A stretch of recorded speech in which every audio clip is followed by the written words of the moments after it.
Good evening south. എല്ലാവർക്കും നമ്മുടെ തെരഞ്ഞെടുപ്പ് പ്രചാരണത്തിന്റെ കൊട്ടിക്കലാശത്തിന്റെ അവസാന രാത്രിയാണ്.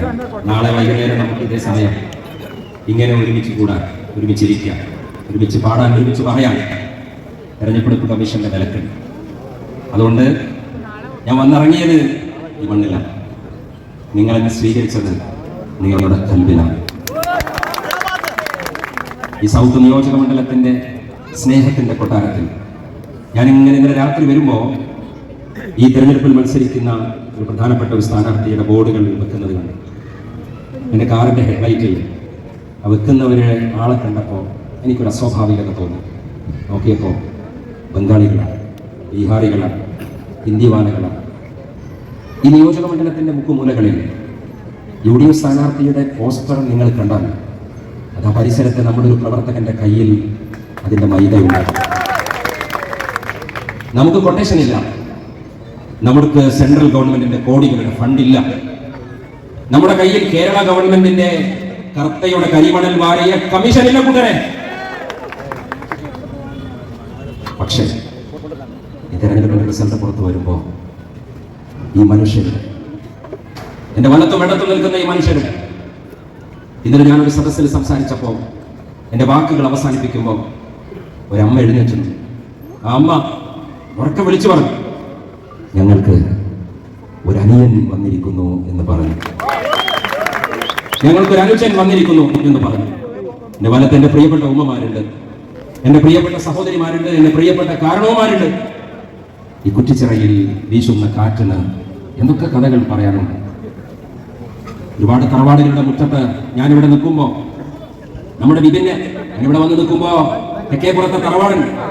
തൊട്ടപ്പുറത്തേക്ക് ഞാൻ പോകുമ്പോൾ തളി ക്ഷേത്രത്തിന്റെ പരിസരത്ത് നമ്പൂരി ഇല്ലങ്ങളുണ്ട്, നായർ നാലുകെട്ടുകളുണ്ട്, ഈഴവ അഭിമാനമുണ്ട് ഈ മണ്ണിൽ.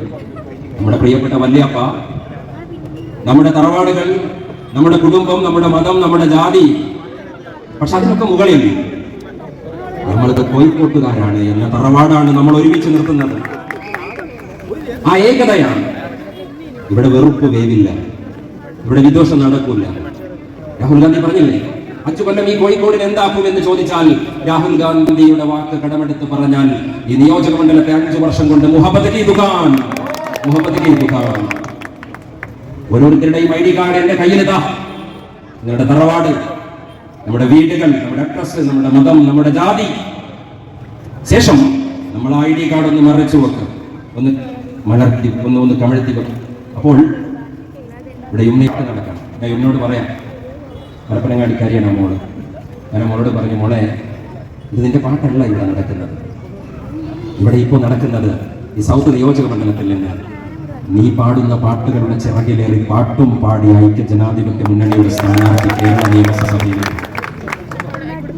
ഈ ID കാർഡ് നമ്മുടെ വംശം, നമ്മുടെ തറവാട്, നമ്മുടെ വേരുകൾ, അതിന്റെ ആധാർ കാർഡൊക്കെ ഒന്ന് കമഴ്ത്തി വെച്ചാൽ നമ്മുടെ മനസ്സിലൊരു കവിത വരും.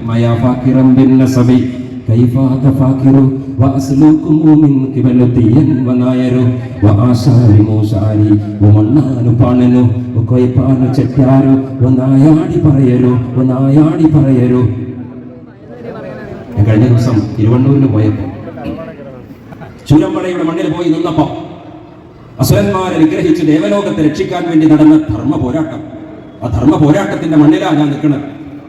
ഈ കുറ്റിച്ചിറയിലെ കാറ്റ് ഈ സഹോദരിയുടെ മണ്ണിനോട് കഥകൾ പറയുന്നുണ്ട്. ഈ മണ്ണിലൂടെ ഞാൻ നടക്കുമ്പോ എനിക്ക് എന്റെ പ്രിയപ്പെട്ടവരെ, എന്റെ മനസ്സിൽ സമ്മർദ്ദമുണ്ട്. ഈ കാറ്റ് പറയുന്ന കഥകളുടെ കൈപിടിച്ച് ഞാനിവിടെ നടക്കുമ്പോ ഇതാ എന്റെ മുന്നിൽ വെളിച്ചം തൂങ്ങി നിൽക്കുന്ന മിഷ്കാൻ പള്ളി. ആ പള്ളിയുടെ മിഹ്റാബിന്റെ മുറ്റത്തെ ഹൗദിൻ കരയിൽ ഞാൻ നിൽക്കുമ്പോ ഈ മണ്ഡലത്തിൽ MLA ആയ ഫൈസൽ ബാബു, നീ വിളക്ക് കാല് വെക്കണം, നീ ബീച്ച് നന്നാക്കണം, നീ സ്കൂൾ നന്നാക്കണം, നീ റോഡ് നന്നാക്കണം, നീ ഇവിടുത്തെ പാലങ്ങൾ നന്നാക്കണം. 2, 3, 4, 5. ഒന്നാമത്തെ കാര്യം എന്താണ്? ഈ മിഷ്കാൻ പള്ളിയുടെ ഓട് ഇളക്കിയപ്പോ, ഓട് പറിച്ചെടുത്തപ്പോ ആ മിഷ്കാൻ പള്ളിയുടെ ഓട് നന്നാക്കാൻ സാമൂതിരി രാജാവിന്റെ കൊട്ടാരത്തിൽ യോഗം ചേർന്ന് പള്ളി നന്നാക്കി കൊടുത്ത കഥകളാണ് കോഴിക്കോട്ടെ ഈ കിസ്സകൾക്ക് പറയാനുള്ളതെങ്കിൽ ഞാൻ അതിന്റെ തുടർച്ചക്കാരനാണ്. Doctor MK Muneer sir, Muneer കെയുടെ പിൻഗാമി എന്നാണ് എന്നെ പറയുന്നത്. മുനീർ എന്ന വാക്കിന് മുഹബത്ത് എന്ന് ഞാൻ അർത്ഥം കൊടുക്കും. മുഹബത്ത് കി ദുഃഖാൻ. അപ്പോൾ നമ്മൾ അത് പിടിച്ച് നടക്കണം. ഞാൻ കഴിഞ്ഞ ദിവസം ശംഭു നമ്പൂതിരിയുടെ വീട്ടിൽ കൂടെ തന്നെ പോയി. ഞാൻ ഉച്ചക്ക് ഭക്ഷണം കഴിക്കാറുണ്ട്. എന്നെ പലരും നിങ്ങളുടെ തറവാട് വീടുകളിലേക്ക് ക്ഷണിച്ചു. ഞാൻ സ്നേഹത്തോടെ നിരസിച്ചു. പിന്നെ വരാമെന്ന് പറഞ്ഞിട്ട്. പക്ഷെ ശംഭു നമ്പൂതിരിനോട് പറഞ്ഞു, മോനെ പോലെ ചോറ് വെച്ചിട്ട് പോകാൻ. എന്നിട്ട് പറഞ്ഞു, ഒരു ഉരുള കഴിച്ചിട്ട് പോകാൻ. ആ സ്നേഹത്തിന്റെ സമ്മർദ്ദത്തിൽ ഞാൻ അവിടെ നിന്നും. ഞാൻ അവിടുന്ന് നമ്പൂതിരിന്റെ വീട്ടിൽ നിന്ന് ഭക്ഷണം കഴിക്കുമ്പോൾ തൊട്ടപ്പുറത്താണ് പന്തലിട്ടത്. പന്തലിട്ട വീട്ടുകാരൻ ഉടമസ്ഥന്റെ മുന്നിൽ വന്നു. എന്നോട് ചോദിച്ചു, എന്നെ അറിയാമെന്ന് ചോദിച്ചു.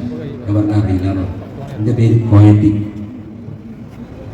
ശംഭു നമ്പൂതിരിയുടെ വീട്ടുകൂടലിന് കോയട്ടിയാക്കാന്റെ വീട്ടുമുറ്റത്ത് പന്തല് കെട്ടുമ്പോ വെറുപ്പിന്റെ രാഷ്ട്രീയക്കാരെ നിങ്ങളുടെ അടുപ്പിൽ നിങ്ങൾ വെച്ച പാത്രം അങ്ങ് വാങ്ങി വെച്ചേക്കണമെന്ന് ഈ നിയോജക മണ്ഡലത്തിലെ ജനങ്ങൾ പറയും. അതുകൊണ്ട് മനുഷ്യന്റെ ഏകതയാണ്. അയാ ഫാക്കിറം പിന്നെ സബി കൈഫാത്ത ഫാക്കിറും വഅസ്ലുഖു മുമിൻ ഖബലതി യൽബനായരു വആശാരി മുൻശാരി വമണ്ണാന പാണനു വൈപാനു ചെട്ടിയാരി ഒന്നായാടി പറയരു. നിങ്ങളുടെ ഐഡന്റിറ്റി പറഞ്ഞോ, നിങ്ങളുടെ വിശ്വാസം പറഞ്ഞോ, നിങ്ങളുടെ തറവാട് പറഞ്ഞോ. പക്ഷേ യാ അയ്യുഹന്നാസ്, നിങ്ങളെ ശ്രദ്ധിച്ചിട്ടുള്ളത് ആണിൽ നിന്ന് പെണ്ണിൽ നിന്ന് കുല്ലുക്കും മിൻ ആദം വആദമി മിൻ തുറാബ് മിൻ ബാത്തി ഒന്നാണ്. മാതാച്ച പാർവതി ദേവി പിതാ ദേവോ മഹേശ്വര മാനവ ബാന്ധവ സർവേ സ്വദേശം ഭുവനത്രയം. ആ ധർമ്മത്തെ അനുഷ്ഠിച്ചുകൊണ്ട് ഞാൻ ഈ മണ്ണിലൂടെ നടന്നു പോകും. കോഴിക്കോട് ബീച്ച് ദിവസവും 10,000 പേര് വരുന്ന ബീച്ചാണ്. എന്നൊരു കുടുംബത്തിലൊരു ഫാമിലിയോട് പറഞ്ഞത്, മോനെ നീ വലിയ പദ്ധതികളൊക്കെ ചെയ്തോ, പക്ഷെ എൻ്റെ മോള് മൂത്രമൊഴിക്കണമെന്ന് പറഞ്ഞപ്പോൾ കോഴിക്കോട്ടെ ബീച്ചിൽ ടോയ്ലറ്റ് ഇല്ല, ഒരു വാഷ്റൂം ചെയ്യണം. 5 വർഷം MLA ആയി 2.5 കൊല്ലം മന്ത്രിയായ ഒരു ജനപ്രതിനിധിക്ക് കോഴിക്കോട്ടെ ബീച്ചിൽ ഒരു ടോയ്ലറ്റ് പോലും ചെയ്യാൻ പറ്റിയിട്ടില്ല എന്ന ദുഃഖമുണ്ട് ഈ നാട്ടിൽ. ഇവിടുത്തെ ഓട്ടോ ഡ്രൈവേഴ്സ് ഈ നഗരത്തിന്റെ നന്മയാണ്. അവർക്ക് റെസ്റ്റിംഗ് സ്റ്റേഷൻ ഇല്ല. ഇവിടുത്തെ college, arts and science college, പുതിയ കോഴ്സുകളില്ല. കാൽപന്ത് കളിയെ പ്രണയിക്കുന്ന ഈ നഗരത്തിന്റെ സ്റ്റേഡിയം 10 കൊല്ലമായി പൂട്ടിക്കിടക്കുന്നു. പാളയം മാർക്കറ്റ്, സെൻട്രൽ മാർക്കറ്റ് അലസമട്ടിൽ കിടക്കുകയാണ്. ഈ നഗരത്തിലെ റോഡുകൾ ശ്വാസം മുട്ടുകയാണ്. അയാളുകൾ ചെല്ലുമ്പോൾ പരാതികളുടെ കിട്ട്, മാങ്കാവിൽ ചെല്ലുമ്പോൾ ഫ്ലൈ ഓവർ ഇല്ലാത്തതിന്റെ ബുദ്ധിമുട്ട്, കൊമ്മേരിയിൽ ചെല്ലുമ്പോൾ വീതി കൂടാത്തതിന്റെ വിഷമം. ഞാൻ ഈ പരിസരത്തൂടെ നടക്കും ഇതൊക്കെ പറയുന്നു. നമ്മൾ ഇതൊക്കെ പരിഹരിക്കാൻ പോവാണ്. കോഴിക്കോട്ടെ സൗത്ത് ബീച്ചിനെ നമുക്ക് ഗൾഫ് മാതൃകയിൽ ഇന്റർനാഷണൽ കോർണിഷൻ. നിങ്ങളുടെ ഈ തറവാട്ടിനകത്ത് നിങ്ങൾ ഉണ്ടാക്കുന്ന പലഹാരങ്ങൾ നമുക്ക് ഈ സൗത്ത് ബീച്ചിൽ ഷോക്കേസ് ചെയ്യണം. കോഴിക്കോടിന്റെ ഭക്ഷണ വിഭവങ്ങളെ ഈ കോർണിഷിൽ ഡോക്യുമെന്റ് ചെയ്യണം, ഷോക്കേസ് ചെയ്യണം, ലോകത്തിന്റെ മുന്നിൽ അവതരിപ്പിക്കണം. ഈ നഗരത്തിലേക്ക് ദീർഘദൂര ബസ്സുകൾ വരാൻ പാടില്ല. ഔട്ട്സ്കേർട്ടിൽ നമുക്ക് ബസ് സ്റ്റാൻഡ് ഉണ്ടാക്കി ഈ നഗരത്തിനകത്ത് നമുക്ക് battery bus, common pooling bus കൊണ്ടുവന്ന് ഈ നഗരത്തെ ബ്രാൻഡ് ചെയ്യണം. ടാറ്റ എലക്സൺ ഉണ്ട്, സാൻഡാക്സ് ഉണ്ട്. IT പറ്റിയ മണ്ണാണ്. ഇന്റർനാഷണൽ IT ഹബ്ബാക്കി നമുക്ക് നമ്മുടെ കോഴിക്കോടിനെ മാറ്റണം. ഇന്റർനാഷണൽ സ്പൈസസ് റൂട്ടാണ് ഇത്. നമുക്ക് തൊട്ടടുത്ത എയർപോർട്ട്. ഇന്നലെ രാത്രി 12 മണിക്ക് എന്നോട് റഫീഖ് സുഹൃത്ത് പറഞ്ഞു, ബാബു എന്തായി പരിപാടി നടക്കും എന്ന് പറഞ്ഞു. ഇന്ന് ഞാൻ കൊമേരി ചെന്നപ്പോ ഓനോട് രാത്രി വിളിച്ചതിന് ശേഷം ഷവർമ്മ കടയിലാണ്. ഇന്ന് വൈകുന്നേരം കൊമേരിയിൽ വന്ന് നിൽക്കുകയാണ്. അത്രയും വലിയ കണക്ടിവിറ്റി ഉണ്ട് നമുക്ക്. ആ കണക്ടിവിറ്റിയെ, ആക്സസിനെ നമുക്ക് ഉപയോഗിക്കണം. നമ്മളെ കോഴിക്കോടിന്റെ മുഞ്ചിൽ ഞങ്ങൾ അവിടെ ഞങ്ങൾ ദേശീയ തലത്തിൽ പ്രവർത്തിക്കുന്ന 30 സംസ്ഥാനങ്ങളിൽ ഞങ്ങൾ യാത്ര ചെയ്യാറുണ്ട്. Whether you believe or not, നിങ്ങൾ വിശ്വസിച്ചാലും ഇല്ലെങ്കിലും ഞാനൊരു കാര്യം പറയട്ടെ, മുംബൈ ജൂഹു ബീച്ചിനേക്കാൾ, ചെന്നൈ മറീന ബീച്ചിനേക്കാൾ, ഗോവ ബീച്ചിനേക്കാൾ ഏറ്റവും വൈബുള്ള ബീച്ച് ഏതാണ് എന്ന് ചോദിച്ചാൽ എനിക്ക് 2 വട്ടം ആലോചിക്കണ്ട.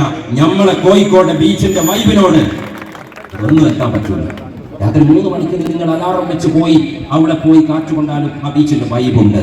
നമുക്ക് ആ ബീച്ചിനെ നമുക്ക് ഓർഗനൈസ് ചെയ്യാം. ഇവിടെ നമുക്ക് എലവേറ്റ്, നമുക്ക് കോഴിക്കോടും കേരളവും ഇങ്ങനെ വികസിക്കാൻ പറ്റില്ല. കാരണം ഭൂമിയില്ല, ഡെൻസിറ്റി, പോപ്പുലേഷൻ കൂടുതലാണ്. നമുക്ക് ഇങ്ങനെ വികസിക്കാം. കോഴിക്കോട്ടെ ലൈറ്റ് മെട്രോ, എലവേറ്റഡ് മെട്രോ നമുക്ക് ഇവിടെ കൊണ്ടുവരണം. ഈ നഗരത്തിന്റെ സ്വപ്നങ്ങൾ, ഈ നഗരത്തിന് ചൂട് കൂടിയാണ്.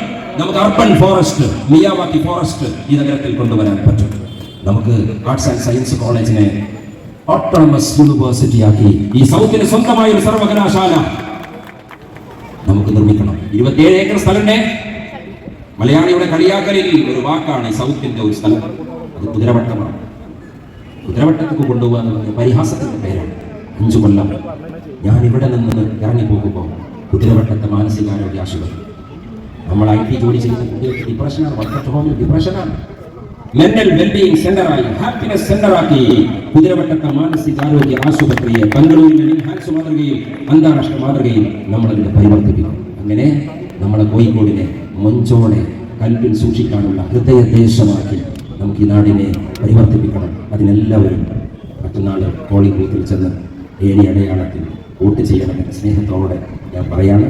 നിങ്ങളൊക്കെ നേരിട്ട് വീട്ടിൽ വന്നിട്ട് വോട്ട് ചോദിക്കണമെന്ന് ആഗ്രഹമുണ്ട്. ഭയങ്കര ഷോർട്ട് നോട്ടീസിൽ ഇലക്ഷനാണ്. നമുക്ക് ഒട്ടും സമയമില്ലാതെ ഓടിപ്പാഞ്ഞ് നടക്കുകയാണ്. അതിനിടയിലാണ് ഈ തെരഞ്ഞെടുപ്പ് വന്നിട്ടുള്ളത്. പക്ഷെ തെരഞ്ഞെടുപ്പ് കഴിഞ്ഞാൽ സ്നേഹമുള്ളവരെ, ഞാൻ നിങ്ങളുടെ മുന്നിൽ ഉണ്ടാകും. MLA ആയിട്ടില്ല, MLA ആയി മാത്രമല്ല, നിങ്ങളുടെ സഹോദരനായി, നിങ്ങളുടെ വീട്ടുകാരനായി, നിങ്ങളുടെ പ്രിയപ്പെട്ട പൊന്നുമോളുടെ ആങ്ങളയായി, നിങ്ങളുടെ പ്രിയപ്പെട്ട പൊന്നുമോന്റെ ഏട്ടനായി, അവരുടെ ഫുൾ A+ ചിരിയിൽ കൂടെ ചിരിക്കാൻ, അവരുടെ എൻട്രൻസ് പരീക്ഷയിൽ അവരുടെ കൂടെ നിൽക്കാൻ, അവർ സങ്കടപ്പെടുമ്പോൾ അവർക്കൊപ്പം നിൽക്കാൻ ഞാൻ നിങ്ങളുടെ പ്രിയപ്പെട്ടവനായി കൂടെ ഉണ്ടാകും. ഇവിടെ ഒരുപാട് കാര്യങ്ങൾ ഇവിടെ ചെയ്യാൻ പറഞ്ഞു. KSRTC ഫ്രീ ആക്കാൻ പോകുന്നു. മാസത്തിൽ 1000 രൂപ സ്കോളർഷിപ്പ് കൊടുക്കാൻ പോവാണ്. 3000 രൂപ ക്ഷേമനിധിയാക്കാൻ പോവാണ്. 5 ലക്ഷം രൂപ നിങ്ങളുടെ കുട്ടികൾക്ക് ജെൻസി അറ്റൻഷൻ പ്ലീസ്. നിങ്ങൾ ഷേക്ക് ചെയ്യാൻ പോവാണ് UDF. നമ്മുടെ കുട്ടികളെ കൈ അവന് ലോകത്തെ കണക്ട് ചെയ്യുന്ന വേൾഡ് ഡിജിറ്റൽ എക്കണോമിയിലേക്ക് അവനെ കണക്ട് ചെയ്യുന്ന അവന്റെ ടൂളാണ്. സ്വന്തമായി അങ്ങനെ സ്റ്റോർ തുടങ്ങുമ്പോൾ അവർക്ക് വെബ്സൈറ്റിന്, അവർക്ക് ഡിജിറ്റൽ മാർക്കറ്റിംഗിന് പൈസ വേണ്ടി വരും. 5 ലക്ഷം രൂപ UDF ഗവൺമെന്റ് വന്നു കഴിഞ്ഞാൽ നമ്മുടെ മക്കൾക്ക് പലിശ രഹിത വായ്പ കൊടുക്കാം. ഇതുവരെ നിങ്ങൾ കേട്ടത് ബുദ്ധിയോടാണെങ്കിൽ ഇനി ഞാൻ നിങ്ങളുടെ ഹൃദയം കൊണ്ട് കേൾക്കേണ്ട ഒരു കാര്യം പറയും. ഇതുവരെ അലസമട്ടിൽ നിങ്ങൾ കേട്ടിട്ടുണ്ടെങ്കിൽ ഇനിയൊന്ന് ഹൃദയം തോന്നും. ഈ ഗവൺമെന്റ് വരുന്ന സമയത്ത് നമ്മൾ ചെയ്യാൻ പോകുന്ന ഒരു വകുപ്പുണ്ട്. എന്താണ് ഇത്? Ministry for seniors. നിങ്ങൾ എന്തൊക്കെ മിനിസ്ട്രി കേട്ടിട്ടുണ്ട്? മിനിസ്ട്രി ഫോർ എഡ്യൂക്കേഷൻ, വിദ്യാഭ്യാസം, ministry for PWD, ministry for IT, ministry for industry.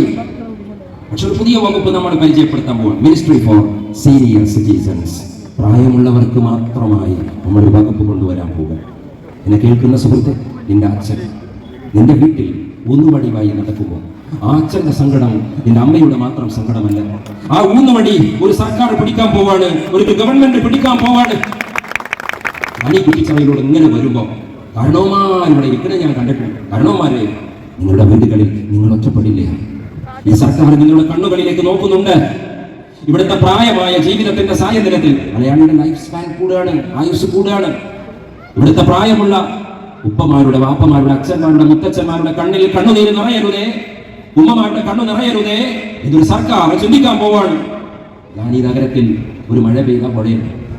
ഇവിടെ ഡ്രൈനേജ് ചെയ്യുമ്പോൾ അതിന്റെ മുകളിൽ ഫുട്പാത്ത് ചെയ്യുമ്പോൾ 3 കൂട്ടർ നമ്മൾ മനസ്സിൽ കാണും.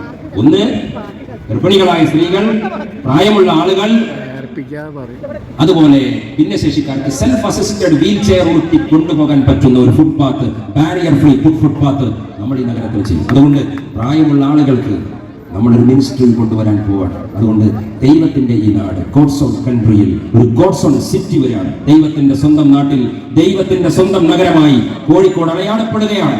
ഡൽഹി, ന്യൂ ഡൽഹി. നിങ്ങൾ എന്താ ചെയ്യാൻ പോവാന്നുള്ളത് ഞാൻ 1 മണിക്കൂറിൽ വിശദീകരിക്കാം, 1 ദിവസം വിശദീകരിക്കാം, 10 സെക്കൻഡ് കൊണ്ട് പറയാം. ഡൽഹി, ന്യൂ ഡൽഹി ആയ പോലെ Calicut, new Calicut, Calicut, new Calicut for the next 5 years. അടുത്ത 5 വർഷം നമുക്ക് ഒന്നിച്ചിരുന്നാൽ എല്ലാവരും കൈയടിക്കും. ഇത് വിചാരത്തിന്റെ മുന്നിലുള്ള കൈയടി. ഞാനൊരു പറയുന്ന താളത്തിൽ കൈയടി. 1 2 1 2 3. നമ്മൾ ക്ലാപ്പ് അടിച്ച് നമ്മളിതാ വിജയത്തിലേക്ക് പോവുകയാണ്. കേരളത്തിന് ഒരു പുനർകാലം സംഭവിക്കുകയാണ്. ആ പുനർകാലത്തിന്റെ പേര് UDF എന്നാണ്. ആ പുനർകാലത്തിന്റെ ചിഹ്നം ഈ മണ്ഡലത്തിൽ ഏണി എന്നാണ്, കോണി എന്നാണ്. ജയ UDF.